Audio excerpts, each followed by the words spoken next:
Bonsoir à tous, voici les principales informations de ce mardi 29 juin 2021.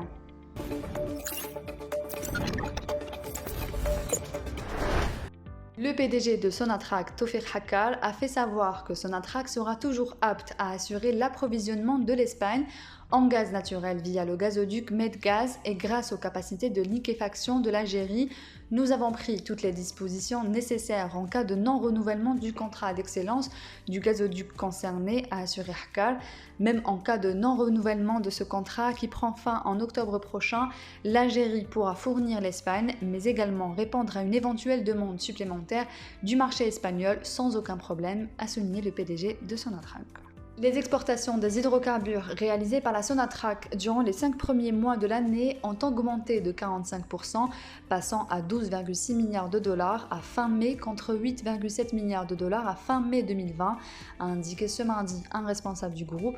Ce montant a été réalisé grâce à un volume d'hydrocarbures exportés estimé à 41 millions de tonnes, équivalent pétrole, à fin mai 2021 contre 33 millions à fin mai 2020, a précisé Boutaleb Mohamed Rajdi, directeur gestion de la performance au sein du groupe, lors d'une conférence de presse consacrée à la présentation du bilan de Sonatrach pour 2020 et les 5 premiers mois de 2021.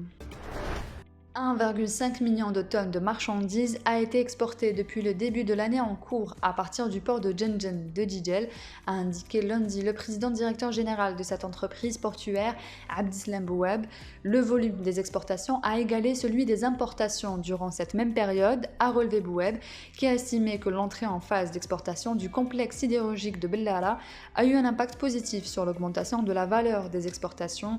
La capacité du port à recevoir les grands navires a permis de relever le volume des échanges vers l'Asie, a affirmé également son PDG. La déforestation est l'une des raisons majeures du réchauffement climatique et du manque des pluies, a indiqué ce matin Ali Mahmoudi, directeur général des forêts, qui a précisé que nous perdons une moyenne de 34 000 hectares par année, et ce malgré tous les efforts déployés par l'administration en matière de reconstitution du couvert. On ne pourra jamais reconstituer ce qui a été perdu, regrette-t-il. Le fait marquant aussi, c'est l'avancement du désert. D'ailleurs, des instructions ont été données par le président de la République au ministre de l'Agriculture et du Développement rural pour la réhabilitation du barrage vert, a-t-il ajouté. La Société nationale des transports ferroviaires SNTF a annoncé la reprise des navettes des trains ce mardi, et ce après un arrêt de 2 jours provoqué par un débrayage des travailleurs qui ont exigé des négociations autour de plusieurs points concernant leurs revendications. Après de longues négociations avec le partenaire social, un accord a été conclu entre les deux parties. De ce fait, la circulation des trains a repris normalement ce mardi 29 juin, et ce sur toutes les destinations. Il y a lieu de rappeler que cette grève s'était déclenchée dimanche dernier et a duré 2 jours. Les grévistes avaient réclamé une revalorisation de leur salaire et une amélioration de leurs conditions socio-professionnelles. La judokate algérienne Sonia Aslah s'est qualifiée aux prochains Jeux olympiques d'été prévus du 23 juillet au 8 août à Tokyo au Japon, a annoncé la Fédération algérienne de judo.